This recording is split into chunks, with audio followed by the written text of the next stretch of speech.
तुझे कुछ हुआ तो ना है ना? तुम ठीक तो है ना? मेरा नीलमणि, मेरा प्यारा बच्चा।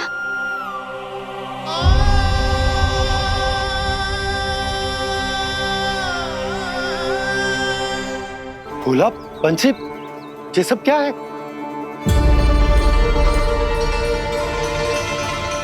उज्जवल, ये किसने करो है?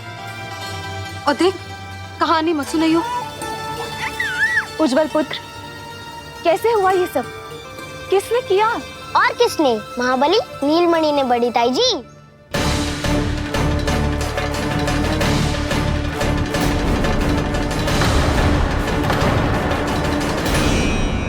जी क्या बोल रहे हो है? सच्ची सच्ची बता। लो, फिर फंस गया उज्जवल। मैं सच्ची कह रहा हूँ। अचानक तीव्र वेग से वायु चली। फिर ऐसे लगो जैसे कोई भूकंप आ रहा है। और फिर जब मैंने देखा तो ये सकट अपने आप हिल रही थी। खड़खड़ खड़खड़ खड़खड़ खड़खड़। फिर मैंने साहस दिखाया और उस सकट को रोकने का प्रयास करो। पर सकट ना रुको, जे हिले ही जा रहा था। खड़खड़ खड़खड़ खड़खड़ खड़खड़ खड़खड़ खड़खड़।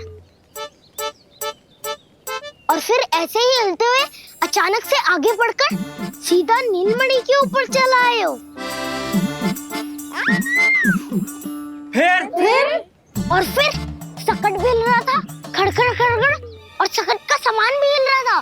थरथर थरथर। ऐसा लगो जैसे सकट नीलमणि को कुचल देगो।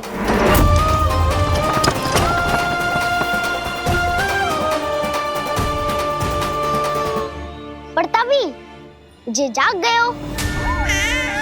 इसने खींचकर अपने पांव का प्रहार करो और चीख गया सकट आकाश पे।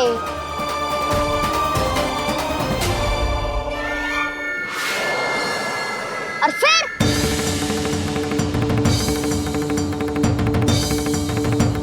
धड़ाम। सब भूमि पे गिरकर चकनाचूर।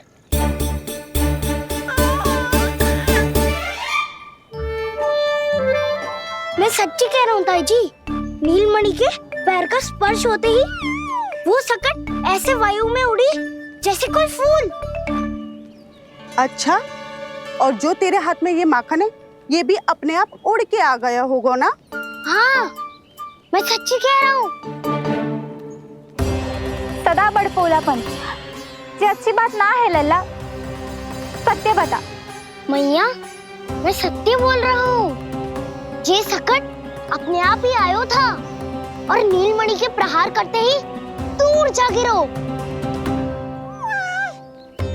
अरे, ये बड़बोले से पूछने से अच्छा है कि हमें स्वयं विचार करना चाहिए कि ये सकट टूटा कैसे।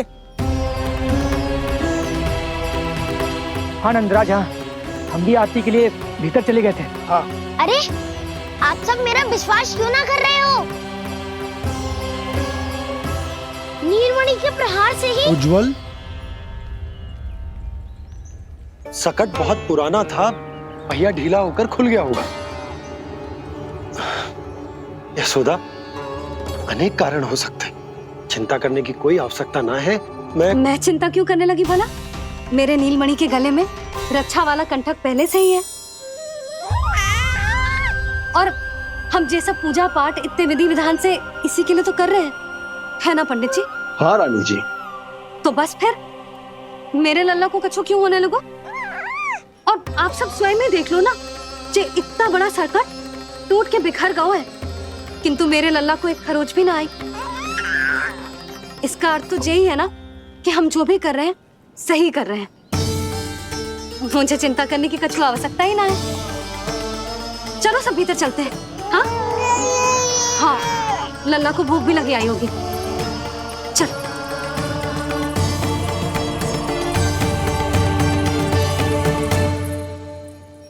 नंदराज जी, अब हमें भी आज्ञा दीजिए। प्रणाम पंडित जी।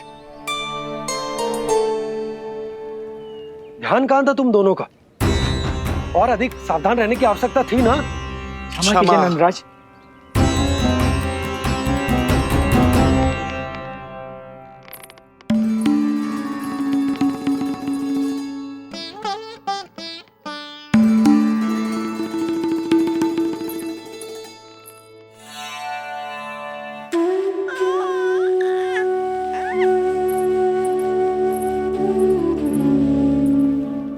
यशोदा, क्या हुआ?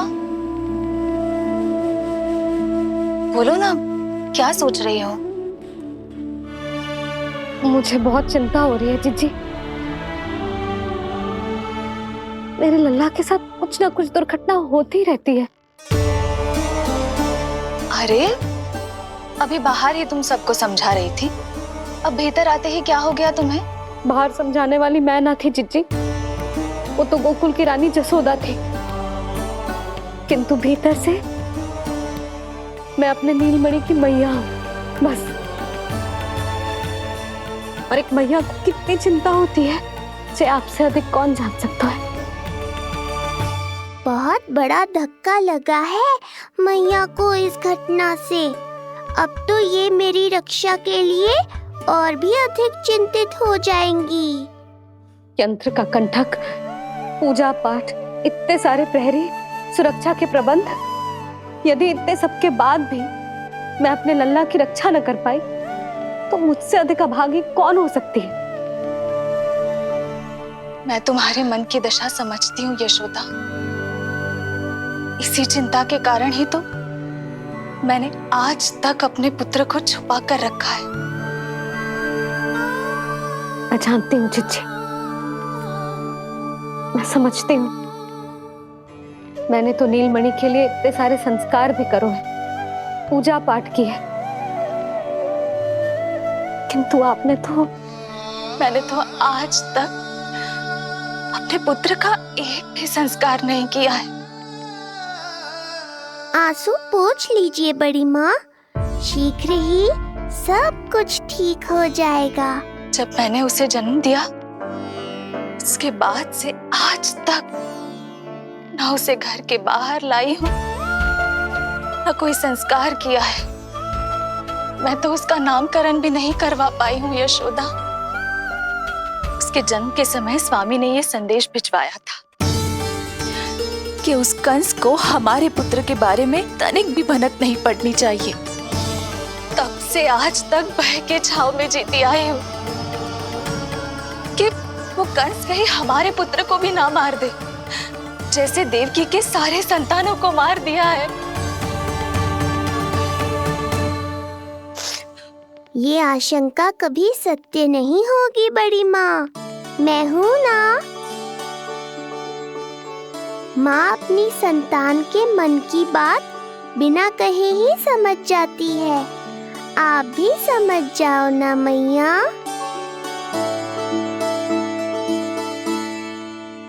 जीजी, हमें रोना ना चाहिए। हमें देख के लल्ला भी रो रहा है।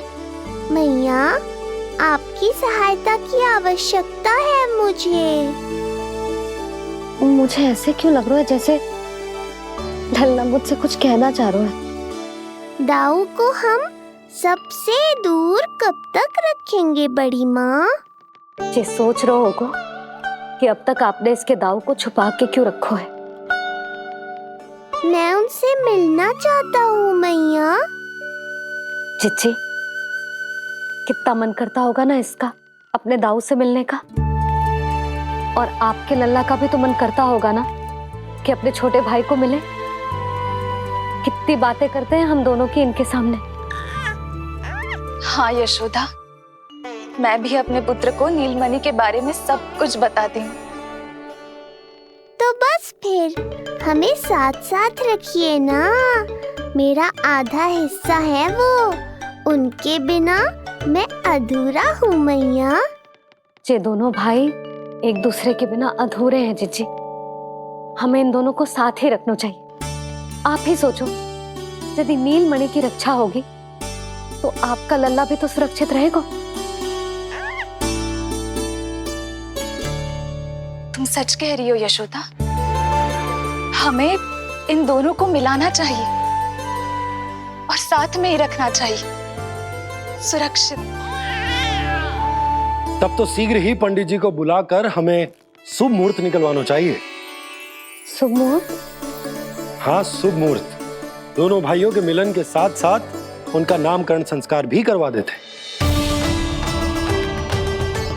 अब अपने दाऊ से मिलूंगा मैं।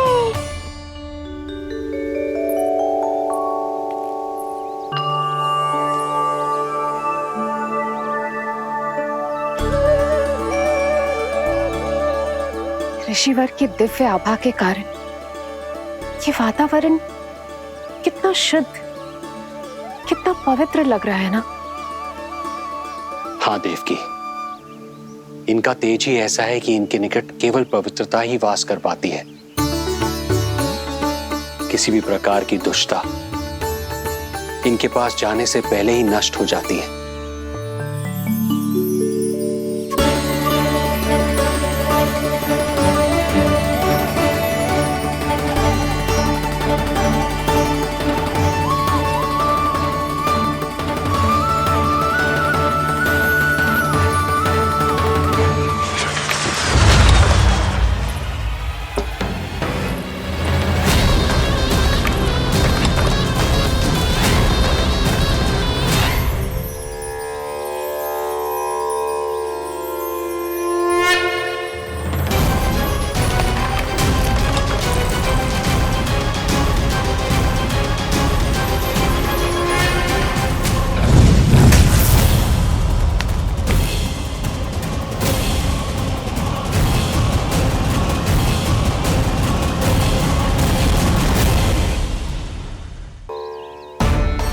इनका तेज ही ऐसा है कि इनके निकट केवल पवित्रता ही वास कर पाती है। किसी भी प्रकार की दुष्टता इनके पास जाने से पहले ही नष्ट हो जाती है। यदि महर्षि की इच्छा के बिना मैंने भीतर प्रवेश किया तो कहीं ये मुझे श्राप ना दे दे। नहीं, इससे तो अच्छा है कि मैं यहीं आश्रम के बाहर रुकूं और यहीं से इन दोनों पर दृष्टि रखूं।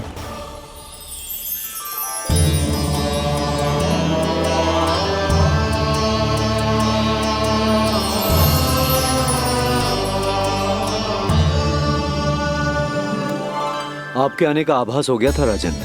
गुरुदेव, जो संतानें हमने खो दी है उनका श्राद्ध करवाने की विनती लेकर हम आपके पास आए हैं। आपका आना व्यर्थ नहीं जाएगा राजन, परंतु मुझे आभास हो रहा है श्राद्ध कर्म इस भेंट का एकमात्र कारण नहीं है।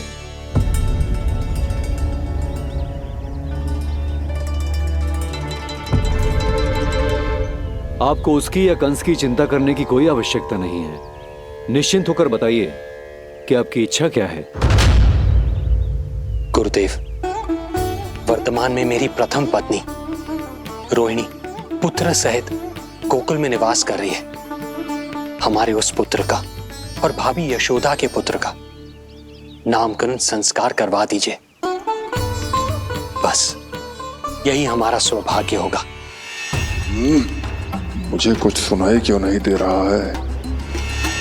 देवी रोहिणी से उत्पन्न आपका पुत्र यादव कुल का राजकुमार है और यादवों का गुरु होने के नाते उसका संस्कार कराना हमारा कर्तव्य है। परंतु यशोदा पुत्र का नामकरण वो आप मुझसे क्यों करवाना चाहते हैं?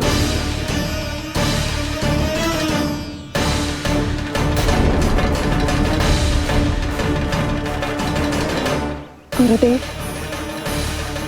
सत्य ये है कि रुक क्यों गई रानी देवकी? आपके मन में जो कुछ है कहिए। ये कैसी दुविधा में फंस गया मैं। यदि मैंने गुरुदेव को यशोदा पुत्र का सत्य बताया तो कंस को भी पता चल जाएगा, और यदि नहीं बताया तो कहीं ऐसा ना हो कि ऋषिवर ही बुरा मान जाए। लगता है आप दोनों की दुविधा मेरे अनुमान से भी बहुत बड़ी है। अपनी या अपने पुत्र की कुंडली लाए हैं राजन? जी गुरुदेव, अपनी कुंडली है मेरे पास। देवकी,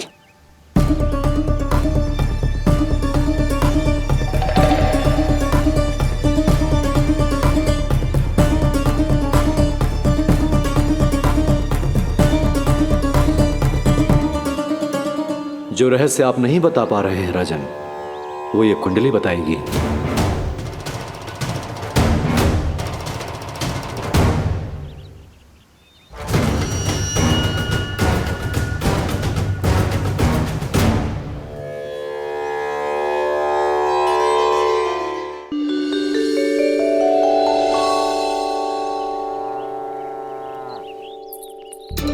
लल्ला बता, कैसी है जगदा? मैया को हो क्या गया है आज? देख, सही सही बताइयो।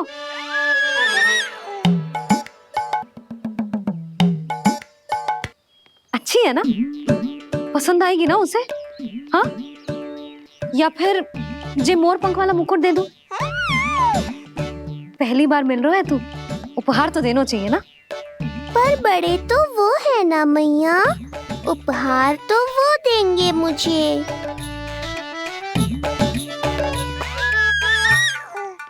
ना ना, मोर पंख वाला मुकुट तो मेरे लल्ला का है ना, जे ना दे सकते। तेरे जैसा कोई कंठक या चांदी वाला कड़ा दे दूं? हाँ? इस मिलन के लिए मुझसे अधिक उतावली तो मैया है।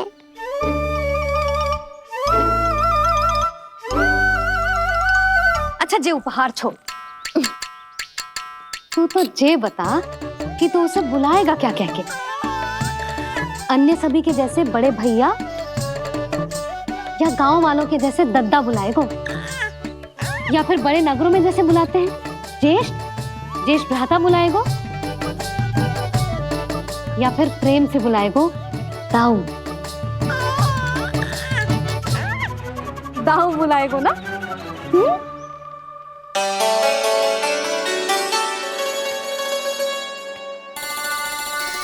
सुनो आपने, हमारे लल्ला ने निर्णय ले लियो, ये अपने भैया को ताऊ कहकर बुलाएगो। अरे वाह, लल्ला ने बोलना भले ही ना सीखो, परंतु तुम्हें बता दियो। और नहीं तो क्या, लल्ला कुछ कहे ना कहे माँ तो समझ जाती है ना लल्ला?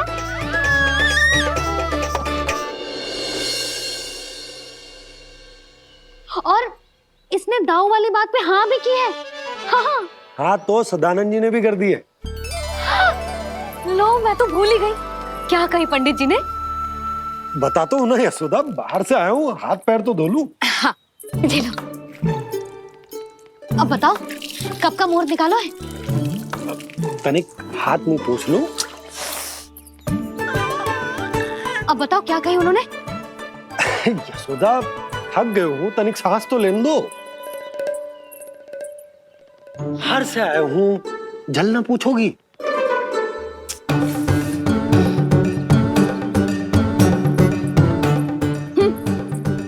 अब बता दो जी।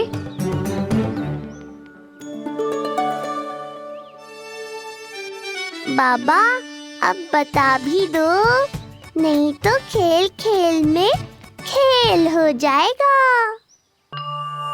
हाँ, बताओ।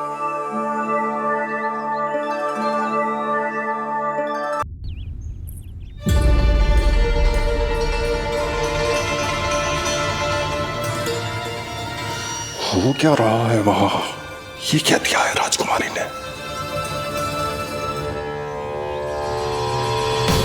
गुरुदेव, शीघ्र ही कोई मुहूर्त बता दे तो बड़ी कृपा होगी। नंद महाराज, अब क्या नामकरण का मुहूर्त भी मुहूर्त निकाल के बताओगे आप? हैं? क्रोधित क्यों हो रही हो यशोदा? बताता हूँ, धैर्य धरो। हाथ मुंह धो लिया, जल पी लिया, विश्राम कर लिया, अब कितनी प्रतीक्षा करवाओगे? हैं? मैं सब समझ रही हूँ, आप जानबूझ के मुझे सताने के लिए ना बता रहे। मैया कितनी भोली है बाबा, आप क्यों सता रहे हो उन्हें? बस बस बस, इतना भावुक होने की आवश्यकता ना है। बता तो, पंडित जी ने बताया है एक बहुत ही शुभ मुहूर्त आने वाले सप्ताह में ये है। और जानती हो जिस मुहूर्त किस दिन पड़ेगा? जिस दिन हमारा लल्ला पूरे 100 दिन का हो जाएगा। इससे अच्छा मुहूर्त तो हो ही नहीं सकता।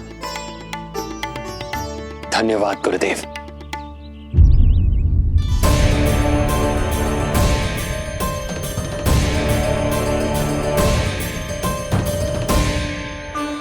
क्या हुआ गुरुदेव? कुछ समस्या है क्या? जो सत्य सारे संसार को पता है और जो संकेत ये कुंडली दे रही है, दोनों में विरोधाभास है राजन।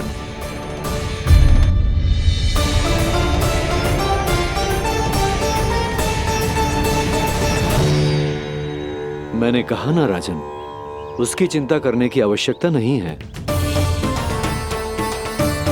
ये कुंडली मुझसे कह रही है कि आपके भाग्य में केवल पुत्र थे। आपके भाग्य में केवल पुत्र थे, तो पुत्री कैसे हुई? इस कुंडली के अनुसार आपकी दोनों पत्नियों के एक एक पुत्र जीवित हैं।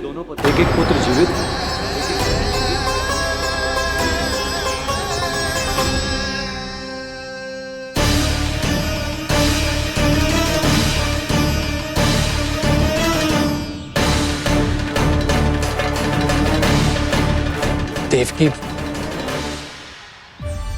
गुरुदेव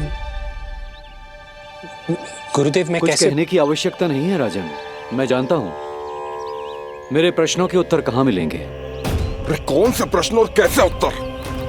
किस बारे में बात कर रहे हैं? ये लोग जो भी बात कर रहे हैं वो मुझे सुनाई क्यों नहीं दी? सही समय की प्रतीक्षा कीजिए राजन, आपके दोनों कार्य पूर्ण होंगे।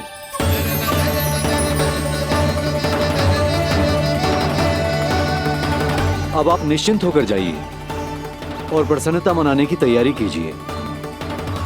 आपका बहुत बहुत धन्यवाद गुरुदेव। प्रणाम।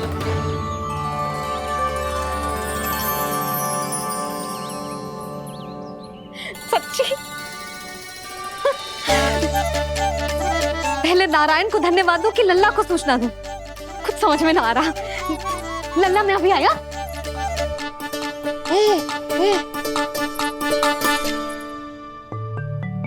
आपका बहुत बहुत धन्यवाद नारायण।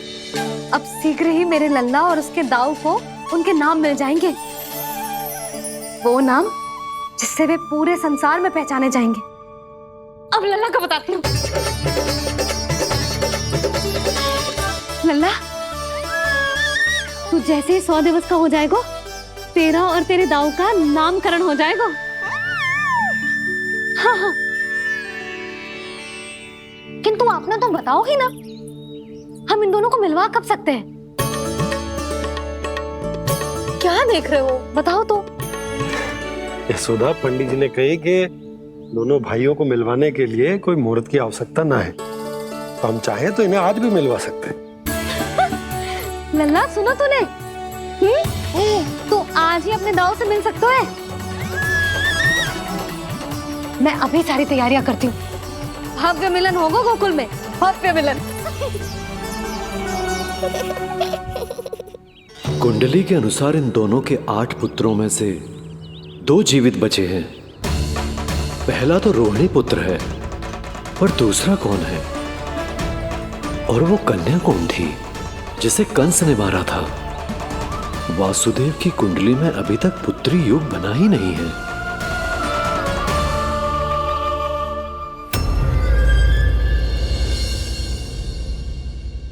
मुझको क्या मारेगा?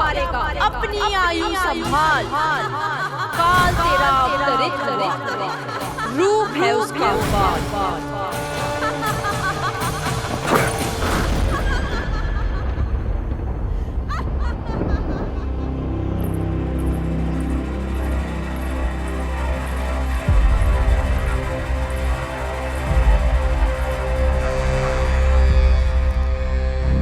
आधी रात को इस तरह से उठकर बैठे हुए हैं आप स्वामी।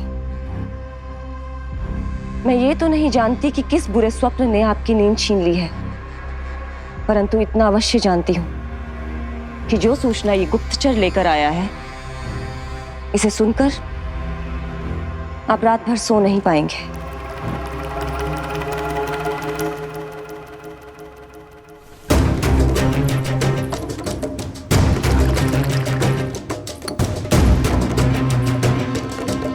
क्या सूचना है? महाराज, उत्कच मारा गया। उत्कच मारा गया। उत्कच मारा गया।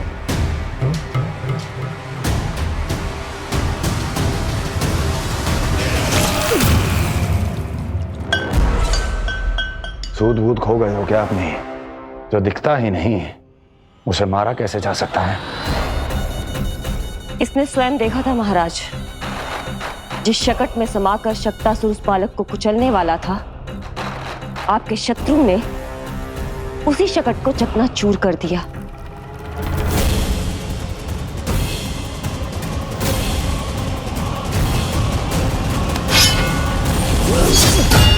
महाराज क्षमा। लगता है आपके सैनिक और तलवार दोनों की धार कुंद पड़ गई है महाराज।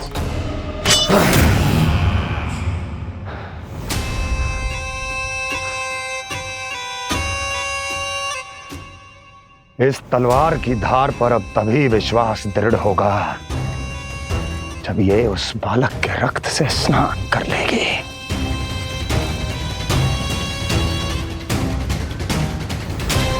और कैसे कैसे?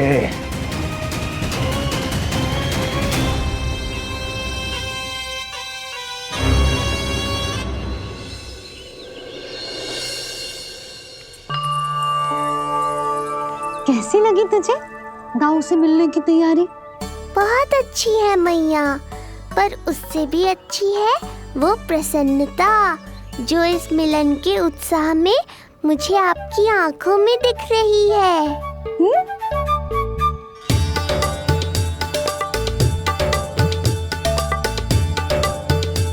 यशोदा, तुमने तो दो भाइयों के मिलन को भी त्योहार बना दिया। हाँ तो जे किसी त्योहार से कम थोड़ी ना है। जे शुभ दिन दोनों भाई के मिलन को पूरा गांव देखेगो। तो फिर अब बड़ी मैया को बुलाओ ना मैया। जशोदा जी, रोहिणी जीजी इतनी प्रतीक्षा क्यों करवा रही है? इतने दिवस से छुपा के रखे हो लल्ला को, अब तो शीघ्रता करनी चाहिए ना, है ना भाभी? प्रतीक्षा अवश्य की है, किंतु फल भी तो मीठा मिलेगा। आती होंगी रोहिणी जीजी।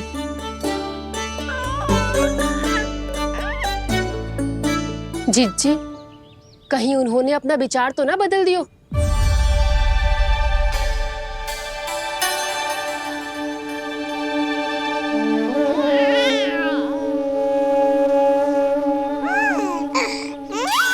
कितनी शीघ्र चिंतित हो जाते हो आप सब।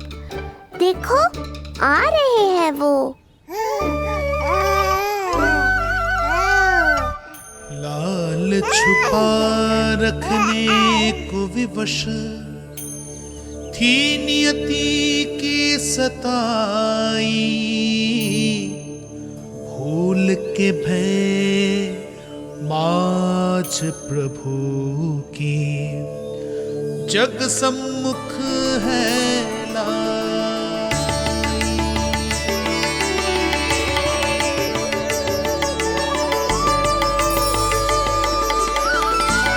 देखो तो कितनी मधुर मुस्कान है। और आंखें कैसी गंभीर और गहरी है। अरे अरे, ये तो हमारी नीलमणि की तरह सुंदर भी है। सही कह रही है तू, और कितना प्यारा भी है। और कितना बलशाली भी लग रहा है ये। तो देखो इसके। हाँ देखो, लाल लाल टमाटर की तरह। देखो तो दाऊ आए नहीं कि ये सब की सब मुझे भूल ही गई। अरे हटो सामने से, मुझे भी तो देखने दो।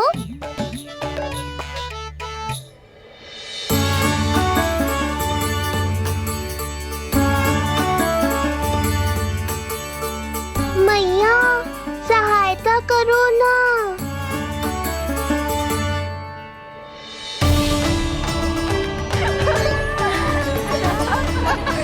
चलो हटो सब, हटो हटो हटो हटो सामने से। चलो दोनों भाइयों को एक दूसरे से मिलने तो दो।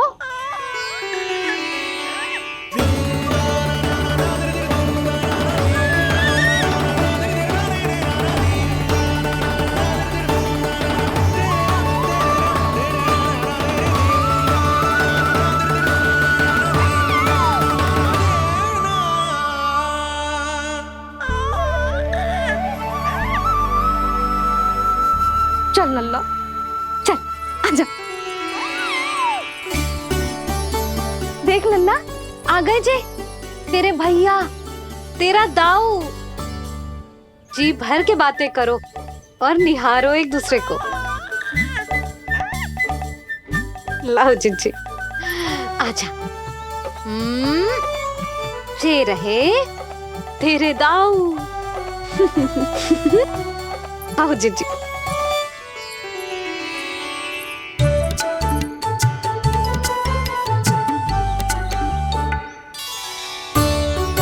स्वागत है दाऊ। कितनी प्रतीक्षा के बाद अब जाकर आपसे भेंट हुई है।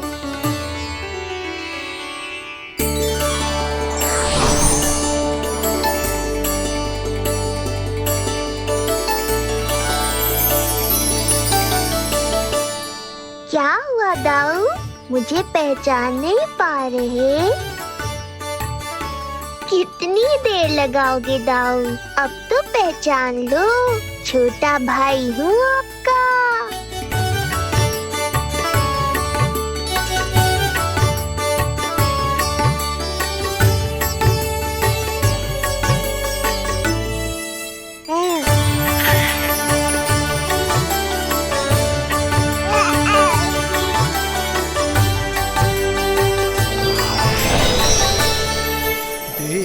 प्रभु को भक्त शेष की आंखें हैं भर आई, भावुक हरि भी निहारे की अब मिलन की बेल आई।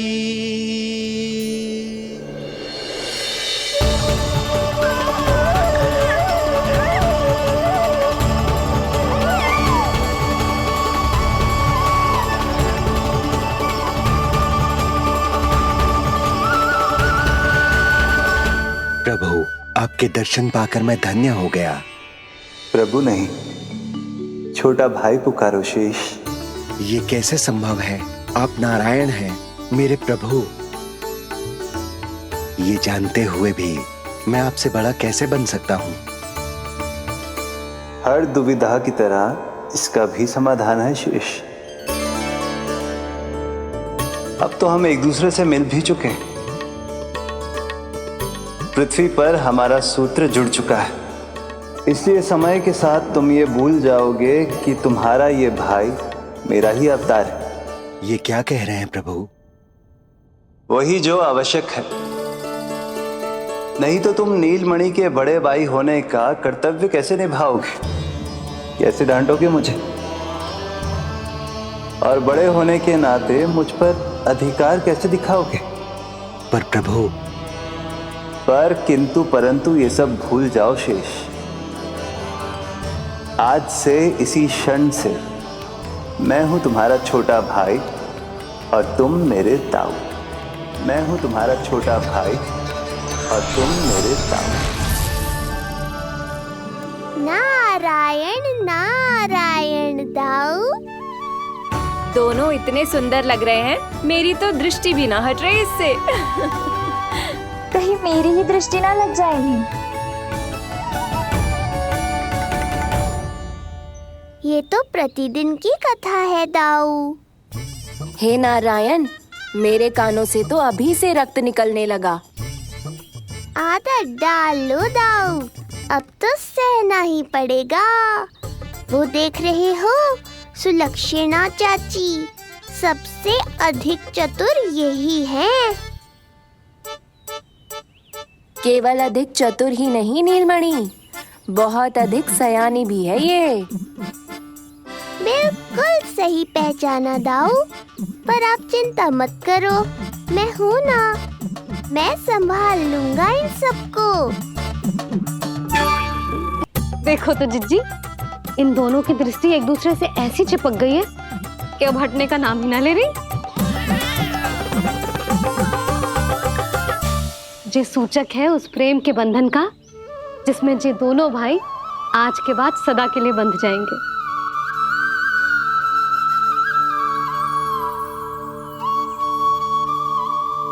मुझसे भूल हो गई यशोदा, मैंने इन दोनों को पहले ही मिलवा देना चाहिए था।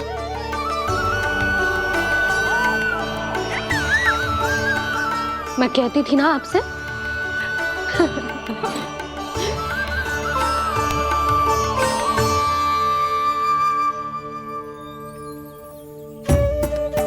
आई मैं।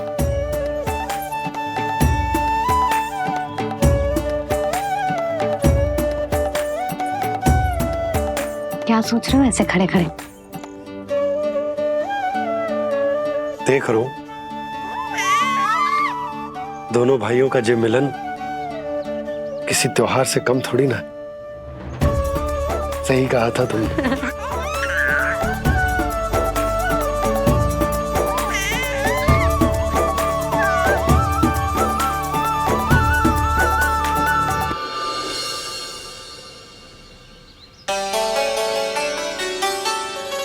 सुना ना तूने जो गोपिया क्या कह रही थी कि नीलमणि का दाऊ कितना बलशाली है।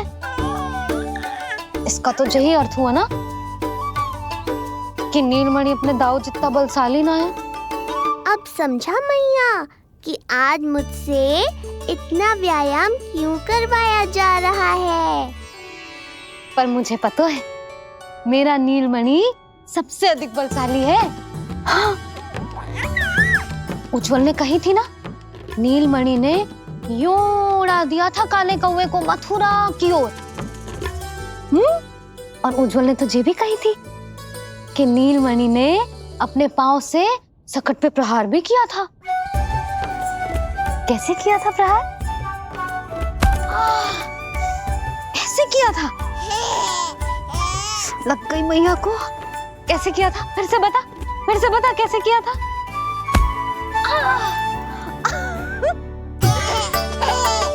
मेरे लल्ला में कितना बल है। मैया को ही धकेल दियो पीछे। अच्छा ही है कि आप उज्जवल के कहे को गंभीरता से नहीं ले रही, नहीं तो आपका ये रूप मैं कैसे देख पाता मैया। फिर से बता कैसे मारा था? कैसे मारा था?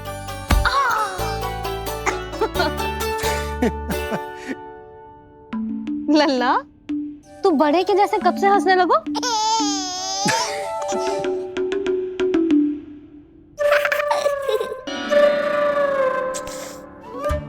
आप यहाँ क्या कर रहे हो? छुप छुप के मैया और लल्ला को खेलते हुए देखने के अतिरिक्त और कोई कार्य ना है आपके पास? कार्य तो है, पर यह अधिकार भी है कि मैं अपनी बड़ी सी पत्नी को अपने छोटे से लल्ला के साथ छोटे बालकों की तरह व्यवहार करते हुए देखूं। हाँ? अब देख लियो ना, अब जाओ अपना कार्य करो। कार्य तो कर लूंगा, परंतु मेरा पेट मुझसे कह रहा है कि इसे भूख लगी। भूख लग गई? भोजन का समय होगा। अभी लगाती हूँ भोजन।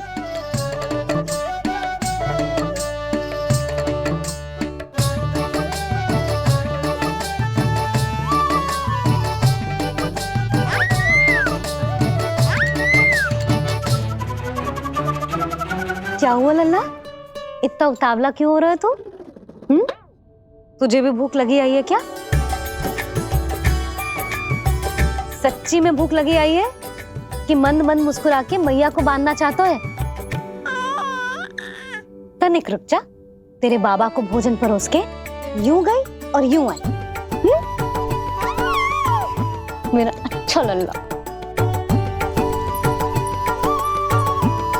आई।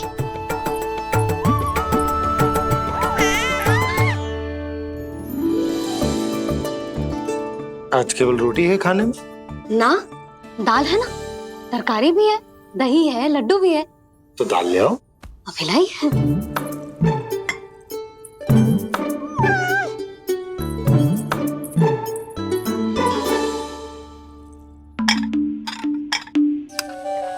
अवश्य भूख ही लगी होगी उसे।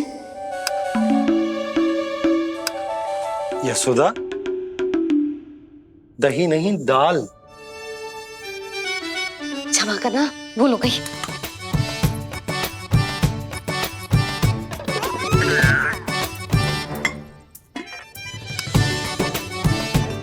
यशोदा,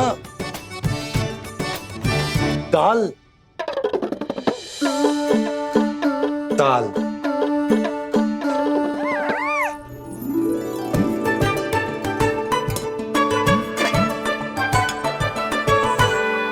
अब ऐसे क्या देख रहे हो? बोला ना भूल हो गई। सब मिला के खा लो, पेट में तो मिलना ही है। थोड़े चावल मिलेंगे? हाँ मिलेंगे, अवश्य मिलेंगे।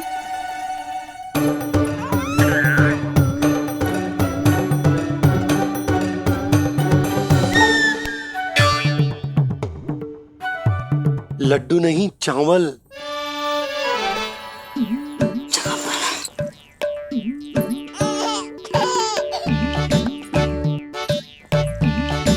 हंस क्या रहे हो जी?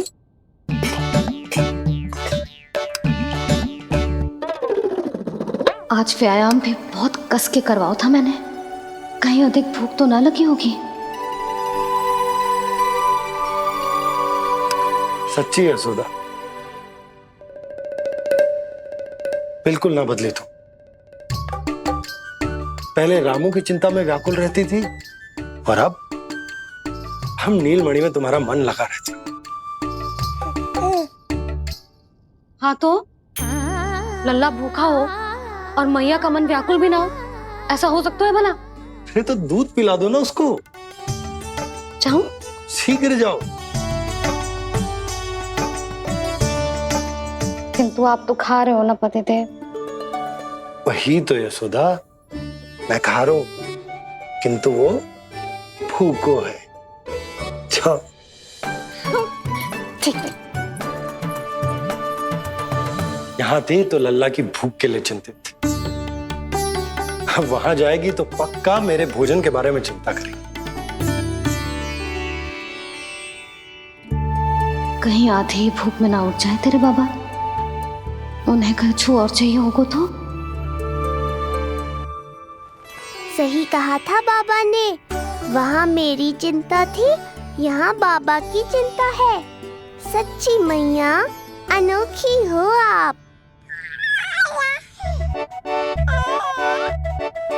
अरे इतने से पेट भर गया तेरा? ना, ये वाली मुस्कुराहट तो मत ही दिखा मुझे। इतनी शीघ्र तेरा पेट भर ही ना सकता। मैया जानती है अपने लल्ला की भूख।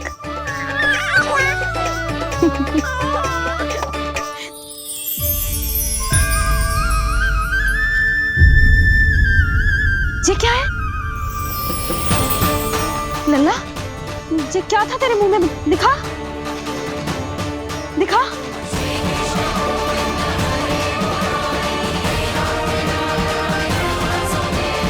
मैया को सब पता है, इतनी जल्दी तेरा पेट भर ही ना सकता।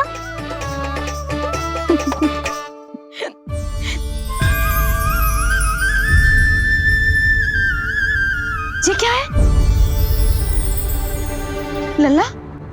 ये क्या था तेरे मुंह में? दिखा। ओहो, मैं तो भूल ही गया था कि मेरे भीतर ही तो सारी सृष्टि समाई हुई है। मैया ने उसकी झलक देख ली, अब क्या होगा? क्या होगा यशोदा? सुनो जी, हमारे लल्ला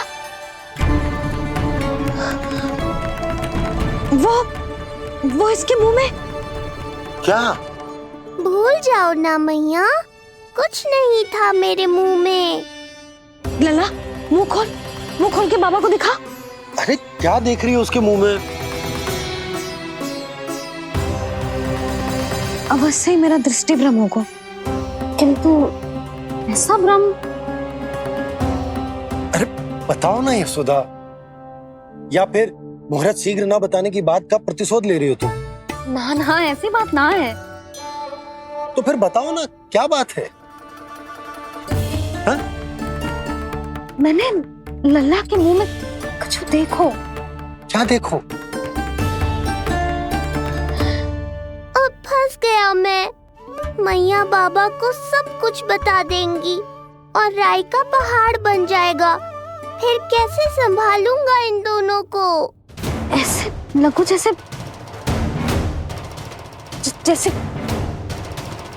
जैसे पूरा का पूरा ब्रह्मांड ब्रह्मांड लल्ला के मुंह में। अच्छा, तुम मेरा मुंह देखो। हाँ।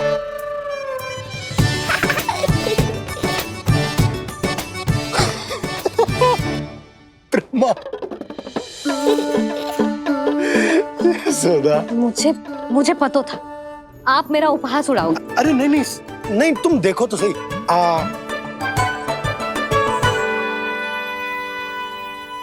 ब्रह्मांड ना सही, गोकुल तो दिखना चाहिए।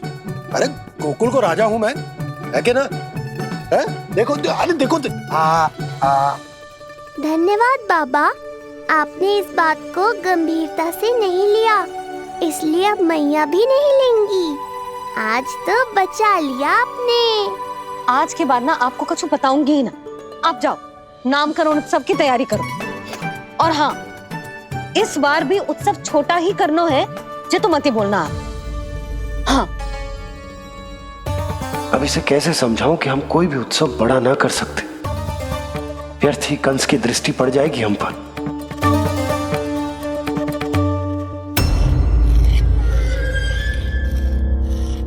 लगता है आपके सैनिक और तलवार दोनों की धार कुंद पड़ गई है महाराज। महाराज, मुझे भय था कि कहीं ऋषि गर्ग मुझे श्राप ना दे दे।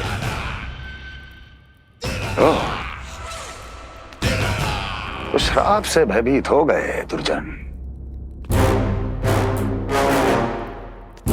किंतु कंस तो कोई श्राप नहीं देता, सीधा मृत्यु देता है। ऐसा न करे महाराज, दया करे, दया निदान। यदि मैं उनकी इच्छा के विरुद्ध भीतर जाने की कोशिश करता तो जितनी सूचना मुझे मिली है उतनी भी नहीं ला पाता। तब आपको कैसे पता चलता महाराज कि आपकी बहन और बहनोई मात्र अपनी मृत संतानों के श्राद्ध के लिए वहां नहीं गए थे?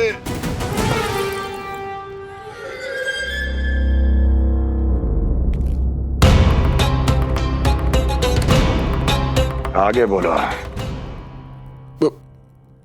पूरी तरह तो नहीं सुन पाया महाराज, किंतु मैंने स्वयं अपने नेत्रों से देखा है महाराज। राजकुमारी देवकी ने ऋषि गर्ग के हाथ में कुछ दिया था। ये सत्य है महाराज, और ऋषि गर्ग ने उन दोनों को वचन भी दिया था। सही समय की प्रतीक्षा कीजिए राजन, आपके दोनों कार्य पूर्ण होंगे। महाराज, मैं आपका सबसे विश्वसनीय सेवक हूं। आपके हर आदेश का पालन करना मेरा अधिकार है, और मैंने अपने अधिकारों का पालन किया भी है महाराज। किंतु फिर भी यदि मेरी ओर से कोई भूल हुई हो, मुझे क्षमा करे दया निदान, मुझे क्षमा करे। इसका अर्थ है कि उत्कच सही कह रहा था। वो दोनों अवश्य ही कोई ना कोई षड्यंत्र रच रहे हैं मेरे विरुद्ध। समय आ गया है, अब मुझे किसी ऐसे की खोज करनी होगी जो उतना ही शक्तिशाली हो जितने की मेरी ये तलवार।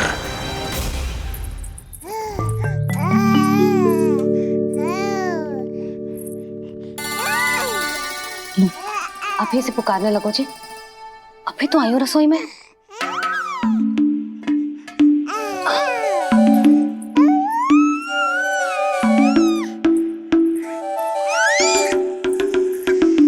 शीघ्र ही तुझे भी अपने बाबा का हाथ बटाना पड़ेगा, समझ रहे हो ना? बटाएगा ना हाथ? अभी जो 100 दिन का भी ना हो और जिस नन्हे से बालक को काम काज का भार सौंपने की बात करने लगे। काम का नाम सुनते ही मुख से स्वर ना निकल रहे तेरे। अभी तो बड़ा ऊ कर रहा था। बता, हाथ बटाएगो के ना? अरे बता ना।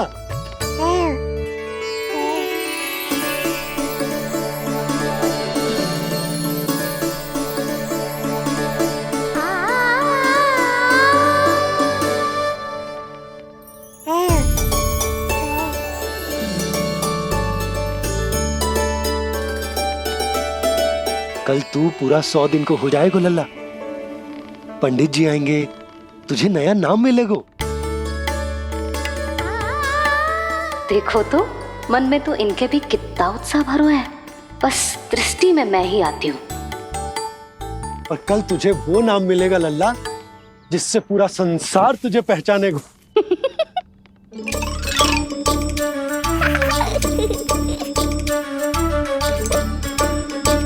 अब लल्ला कितना कार्य शेष है और तूने मुझे बातों में लगा लियो। मुझे क्यों फंसा रहे हो बाबा? छुपाने की कोई आवश्यकता ना है। जितनी उत्साहित मैं हूँ उतने ही उत्साहित आप भी हो इसके नामकरण को लेके, पता है मुझे। लल्ला के नामकरण पे उसके बाबा उत्साहित ना होंगे? बिल्कुल होंगे, इसीलिए तो कह रही हूँ अपना उत्साह बांटो अपने लल्ला के साथ। मैं अभी आई। अच्छा, ऐसे तो तुम लल्ला को छोड़ के कहीं ना जाती। अभी कहाँ चली? रोहिणी जिज्जी के पास, और कहाँ। लल्ला और उसके दाऊ के नामकरण की तैयारी करनी है कि ना। कितने लोगों को आमंत्रित करना है, कितने प्रकार की मिठाइयां बनानी है, ढोल वाले को कितने बजे का समय देना है, ये सब सुनिश्चित करना है ना, ताकि जे उत्सव गोकुल का सबसे बड़ा उत्सव हो। अरे सूची देनी है जिज्जी को।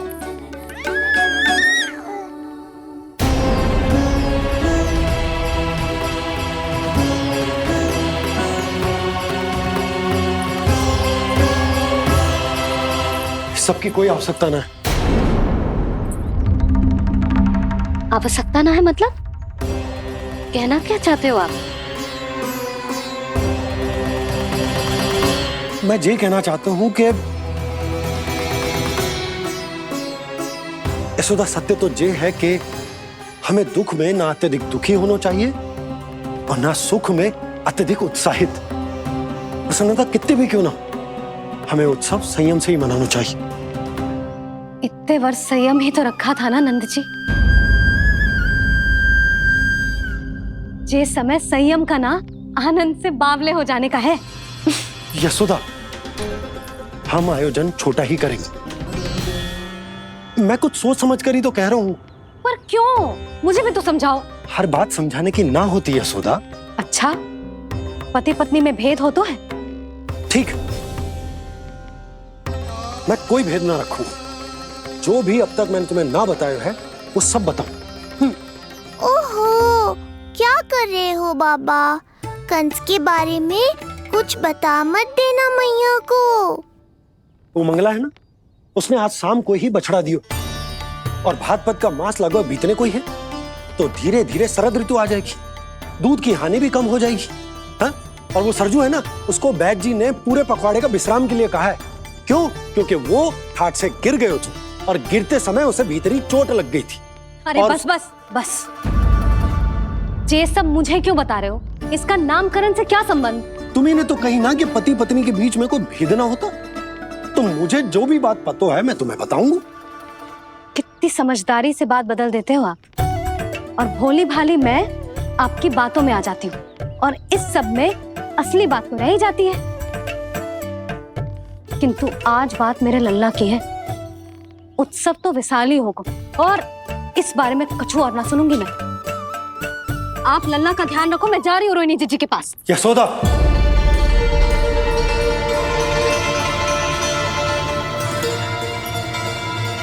बात केवल सुनने की ना होती, उसे समझना भी पड़ता है।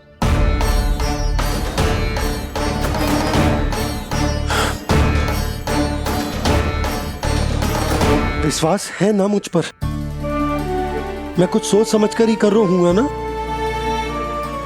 उत्सव तो छोटा ही होगा।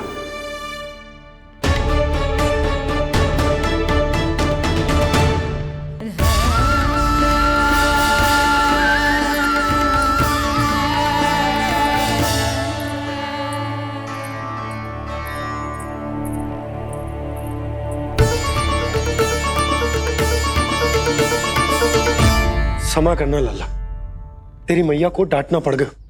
आपको मेरी सुरक्षा की चिंता है बाबा, समझता हूँ मैं, इसलिए आपने ये निर्णय लिया है। समझ में नहीं आता, कब, कौन सा निर्णय क्यों लेते हैं आप? यदि कंस को समझना इतना आसान होता तो कंस नहीं होता। ये नया सिंहासन उसके लिए है जो मेरा विश्वास पात्र बनेगा।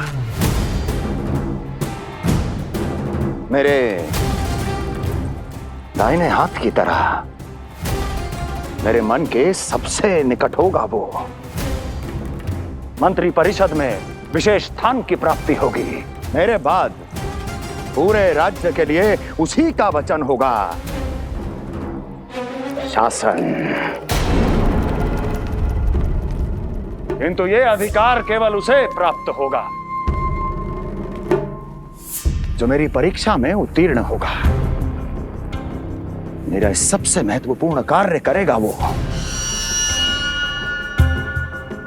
इसलिए जाओ, कह दो सभी बाहुबलियों को, महाबलियों को, दैत्यों को, दानवों को, प्रेतों को, पिशाचों को, सभी को ये सूचना दे दो ना ना ना ना, सूचना नहीं, चुनौती दो कि यदि साहस है तो आए, मेरी परीक्षा में उत्तीर्ण हो और इस सिंहासन पर बैठने का अधिकार प्राप्त कर ले। जाओ। और हां, ये अवश्य कहना कि केवल वही आए जिनके हृदय में साहस का ज्वालामुखी धधकता हो, जिनकी तलवारें पर्वतों का सीना चीरने को व्याकुल हो, जिनकी संकल्प शक्ति इतनी दृढ़ हो कि मृत्यु से टक्कर ले लें। कायर नहीं चाहिए मुझे। जाओ। महाराज, आप जिसे भी ये विशेष पद देंगे, भविष्य में यदि वही हमारे शीश पर बैठ गया तो क्या करेंगे आप? पहले ऐसा कोई योद्धा सामने तो आए अस्ति, जो उस विष्णु के अवतार का संहार कर सके।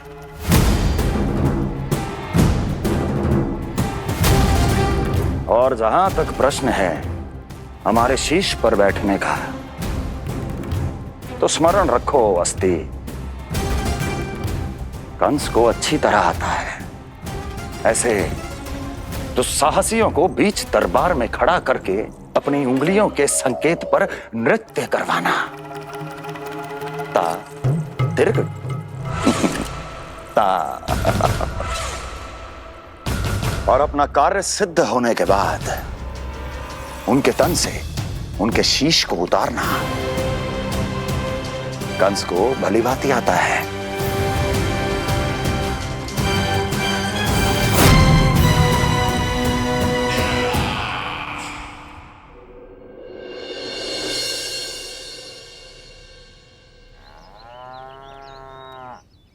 पूरे 100 दिन का होगा हुआ तो लल्ला, कम से कम 100 व्यक्ति तो आने चाहिए थे ना तेरे और तेरे दाऊ के नामकरण में।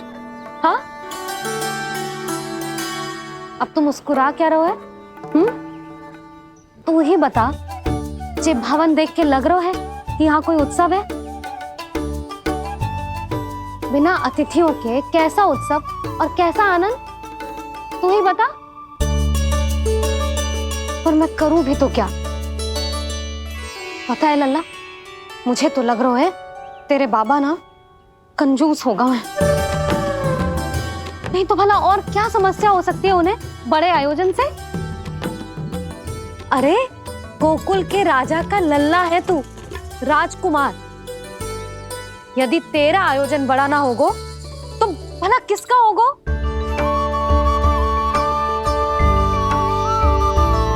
मेरी ही भूल है, मैं भोली हूं, इसीलिए व्यर्थ में तेरे बाबा की बातों में आ गई। मैं भोली हूं ना, व्यर्थ में उनका कहा मान गई। किंतु अब ना मैं कोई मांग रखूंगी, ना मैं उनसे बात करूंगी। और कहे देती हूँ लल्ला, सावधान जो इस बार तू बीच में आया तो। हाँ नहीं तो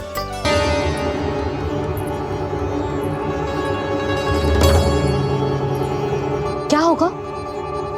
हाँ, सब ठीक तो है ना? आप इतनी चिंता में क्यों हो जी? कोई बुरी सूचना तो ना मिली? अब जे मत ही कहना कि जे भी मुझसे छुपाना पड़ेगा। जो भी है मुझे बताओ। पंडित सदानंद जी महाराज वो नामकरण के लिए ना आ सके।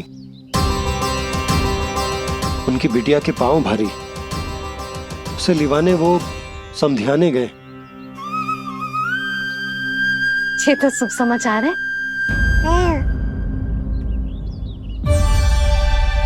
किंतु मेरे लल्ला का नामकरण अब वो सही मुहूर्त पे कैसे होगा?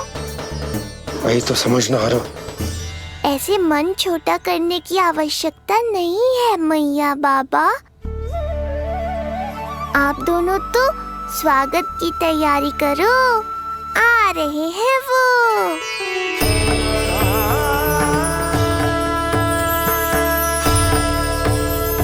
लो, आ गए वो जिनकी मुझे प्रतीक्षा थी। आप दोनों व्यर्थ ही चिंता कर रहे थे।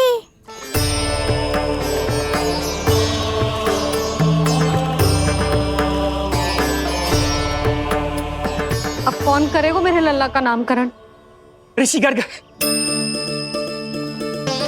नंदराज, रानी भाभी, महान ऋषि गर्ग हमारे गांव में पधारे हैं।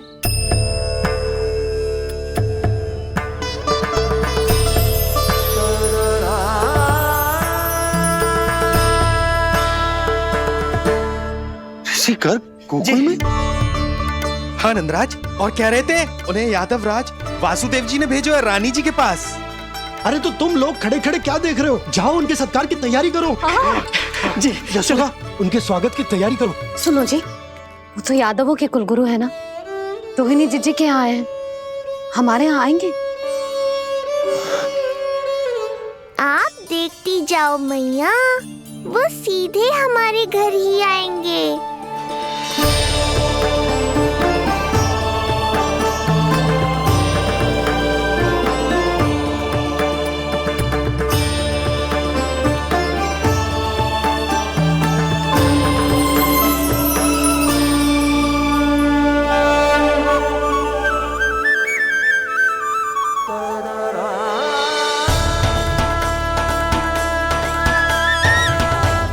ये क्या हो रहा है मुझे?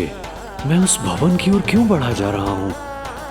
क्योंकि आपके यहाँ आने से ही मेरी मैया बाबा की चिंता समाप्त होगी ऋषिवर।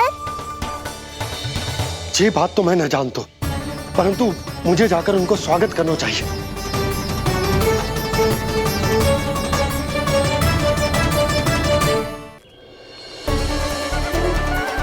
गुरुदेव, कल्याण हो। भगवान श्री नारायण के महान भक्त आज हमारे गांव में पधारे। हमारा जीवन सफल है गया आज। वो भवन आपका है नंदराज? आपके शुभ चरण पड़ेंगे तो हमारा जय भवन पवित्र हो जाएगा। इतने बड़ी ऋषि अगर हमारे घर पधारेंगे तो हमारे तो भाग्य ही संवर जाएंगे। मैया आपके दर्शन को तरस रही है ऋषिवर, संकोच मत कीजिए, अब आ भी जाइए। पधारिए गुरुजी। न जाने क्यों मेरे पांव अपने आप ही आपकी भवन की तरफ जाने को व्याकुल है नंदराज। पधारिए गुरुदेव, आइए।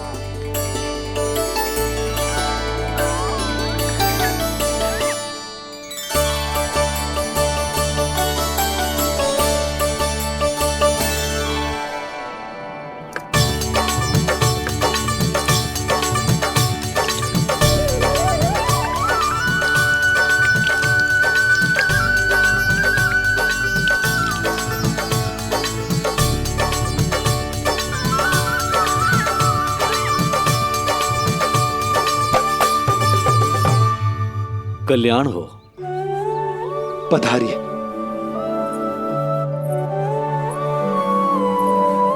आया तो था मैं रानी रोहिणी के भवन में, पर पता नहीं कैसे यहाँ खींचा चला आया। विराजिए गुरुदेव। महाराज, आप इसे भी रोहिणी जिज्जी का ही घर समझिए। मैं अब भी बुला कर लाती हूँ। महाराज, ये हमारा सौभाग्य है कि आपने यहाँ आना स्वीकार किया। कहिए, क्या सेवा करूं मैं आपकी? मुझे आपके भाई वासुदेव ने भेजा है नंदराज।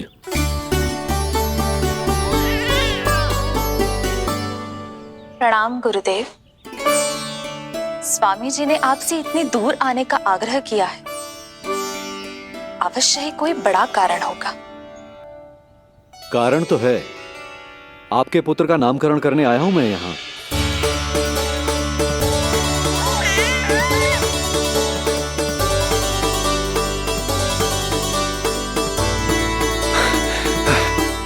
ऋषिवर, तब तो आप अत्यंत ही शुभ दिन पधारे।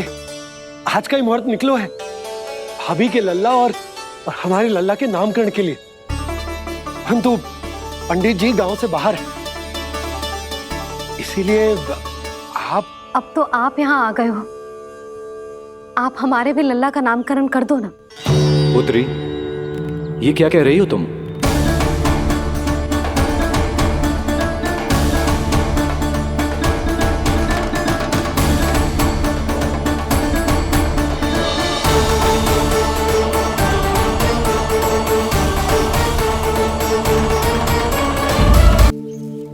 आप हमारे भी लल्ला का नामकरण कर दो ना।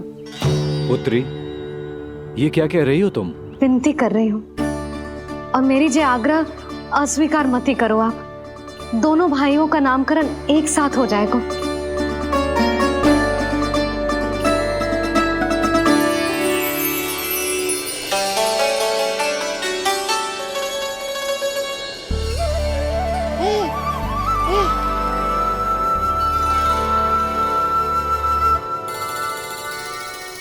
कितने प्यारे और निर्दोष बालक हैं।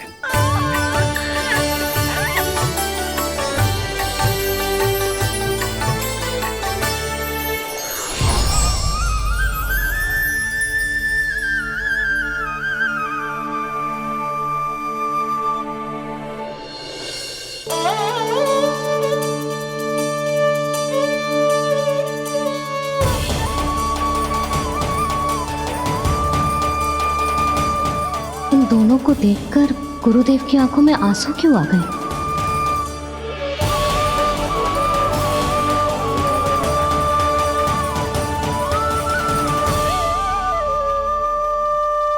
ये क्या कर रहे हैं ऋषिवर? संभालिए अपने आप को, नहीं तो मेरा रहस्य खुल जाएगा आज। अरे ऋषिवर, हाथ मत जोड़िए। इससे पहले कि गड़बड़ हो जाए, अपनी नमस्कार मुद्रा को आशीर्वाद मुद्रा में बदल दीजिए। बात को समझिए।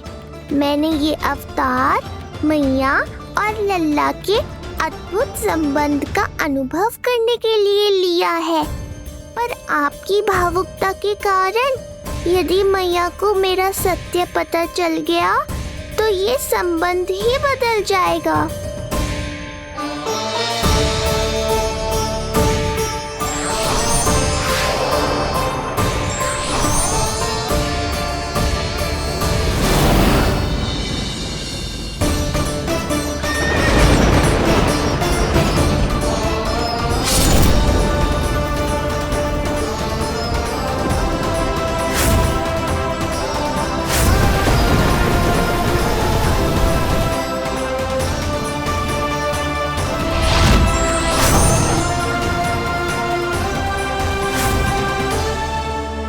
अब आप सब कुछ जान चुके हैं ऋषिवर, इसलिए अब मेरे सामने हाथ जोड़कर मेरे सत्य को उजागर मत कीजिए। अपने शिष्य वसुदेव के पुत्र के रूप में मुझे आशीर्वाद दीजिए।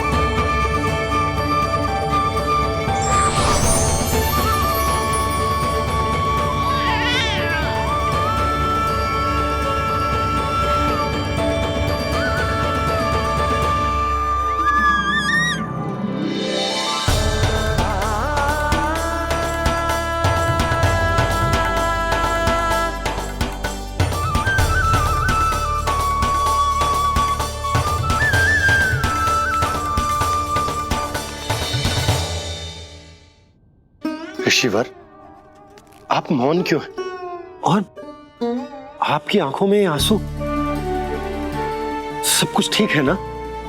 अब तो आप हमारे लल्ला का नामकरण करोगे ना? इन दोनों का नामकरण करना मेरा सौभाग्य होगा पुत्री।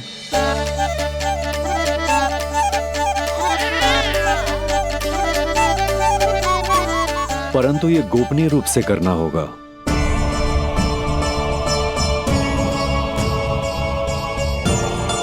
अवश्य ही स्वामी का आग्रह होगा, ताकि कंस की बुरी दृष्टि हमारे पुत्र पर ना पड़े। ये तो बहुत महान ऋषि हैं, इन्हें कंस के अत्याचारों के बारे में अवश्य पता होगा। अपनी संतान का नामकरण संस्कार करना एक मां के लिए उत्सव से कम नहीं होता है, पर यह छुपकर करना होगा। आप दोनों को स्वीकार तो है ना? जैसी आपकी आज्ञा गुरुदेव। स्वीकार है गुरुदेव। तो फिर कहाँ करना है हमें नामकरण का प्रबंध? गुरुदेव, मंदिर सही रहेगा? उससे पवित्र स्थान तो हो ही नहीं सकता है। ऋषिवर, आप तनिक विश्राम कीजिए, हम लोग प्रबंध करते हैं। मैं कुछ समय इन बालकों के साथ व्यतीत करना चाहूंगा। ये तो इनका सौभाग्य होगा। हमें आज्ञा दीजिए।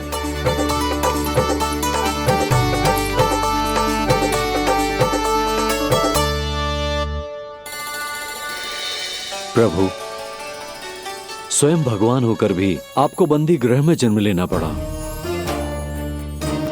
अब अपनी मां को छोड़कर दूसरी मां के यहां पलना पड़ रहा है। जब से गोकुल आए हैं, छुप छुप कर रहना पड़ रहा है। इतनी नन्ही सी अवस्था में दुष्ट कंस के कितने ही आक्रमणों का सामना कर चुके हैं आप। और जिस उत्सव में सभी सप्तऋषियों और सभी देवी देवताओं को साक्षी बनकर आना चाहिए, उस नामकरण उत्सव को यहां एकांत में करना पड़ रहा है। क्यों प्रभु, इतने कष्टों को सहकर ये अवतार क्यों लिया है आपने? दुष्टों का नाश करने के लिए, धर्म की स्थापना करने के लिए, और सबसे अधिक मैया की ममता का अनुभव करने के लिए। पर इसके लिए इतने कष्ट? मानव जीवन लिया है तो कष्ट तो उठाने ही पड़ेंगे ऋषिवर। मानव जीवन की आंच जला रही है, फिर भी आप मुस्कुरा रहे हैं प्रभु। ये कैसा अनोखा अवतार है। आंच में जलकर भी यदि मैं नहीं मुस्कुराऊंगा तो अपने भक्तों को क्या शिक्षा दूंगा मैं? आज एक कंस का प्रकोप है, भविष्य में सहस्रों कंस होंगे और आने वाले युगों में होंगे अनगिनत कंस। उस समय मेरे भक्तों को पता होना चाहिए कि अपने कष्टों को कैसे सहना है और धर्म के पथ पर अडिग कैसे रहना है।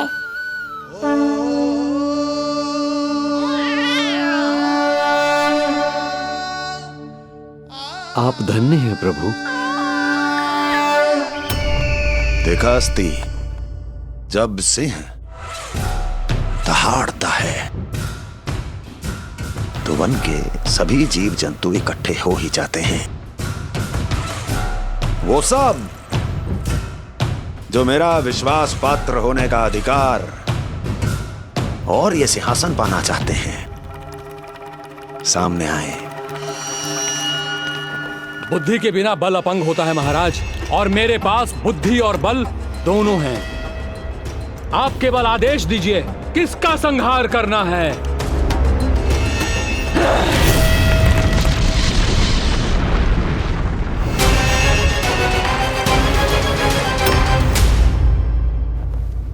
सारी तैयारी हो गई। बोलो। आप गुरुदेव को बुला लो, मैं रोहिणी जीजी और बालकों को ले आती हूँ। यशोदा, तुम रुष्ट तो ना हो ना मुझसे? मैं भला रुष्ट क्यों होने लगी? नहीं, तुम जो उत्सव बड़े धूमधाम से करना चाहती थी और बहुत प्रसन्न हूं मैं कि हमारे लल्ला का नामकरण स्वयं ऋषि गर्ग पूरे विधि विधान से कर रहे हैं। मैं समझ गई, उत्सव बड़ा हो या ना हो, प्रसन्नता बड़ी होनी चाहिए। अरे मैं तो इतनी उत्साहित हूँ कि दोनों भाइयों का नामकरण आज के शुभ मुहूर्त पे हो रहा है। तो इससे पहले जो बीत जाए, जाओ। आप भी बुला लो।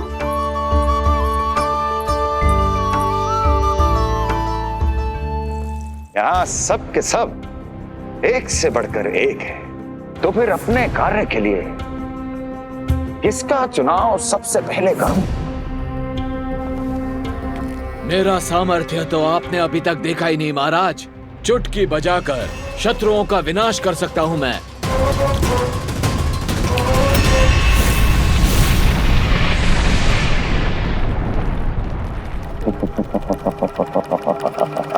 वाह!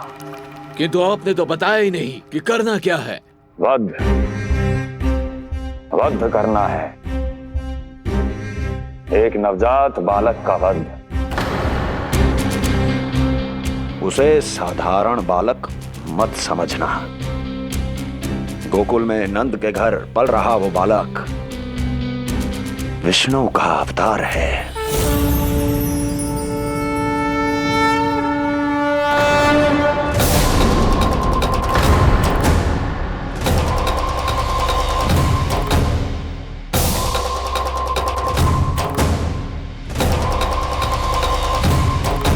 क्या हुआ? इतना सन्नाटा क्यों छा गया? क्षमा कीजिए महाराज, पर मैं नन्हे बालकों के साथ हिंसा नहीं करता। विष्णु अवतार बड़ा छलिया है महाराज, मैं उसका मुख भी नहीं देखना चाहता।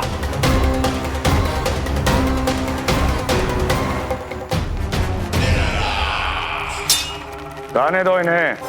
वैसे भी इस सिंहासन के लिए मुझे कायरों की कोई आवश्यकता नहीं। जाने दो।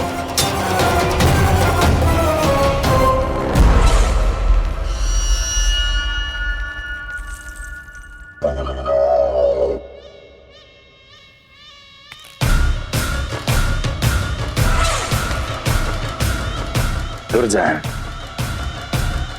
क्या कहा था मैंने कहा था केवल वही आए जिनके हृदय में साहस का ज्वालामुखी धधकता हो, जिनकी तलवारें पर्वतों का सीना चीरने के लिए व्याकुल हो, जिनकी संकल्प शक्ति इतनी दृढ़ हो कि वो मृत्यु से टक्कर ले जाए। वही होगा इस सिंहासन का असली अधिकारी। महाराज,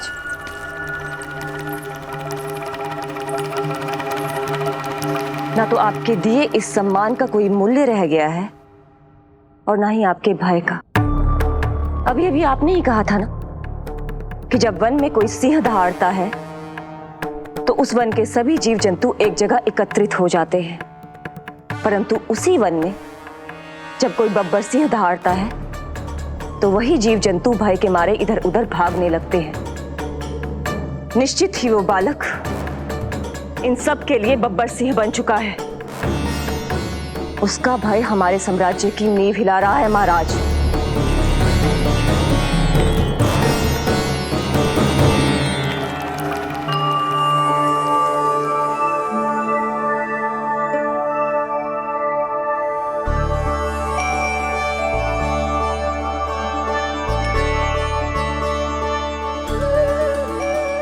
हे नारायण, मेरा मार्गदर्शन कीजिए। हे मां सरस्वती, मुझे आशीर्वाद दीजिए ताकि मैं दोनों बालकों के लिए सर्वोत्तम नामों का चुनाव कर पाऊं।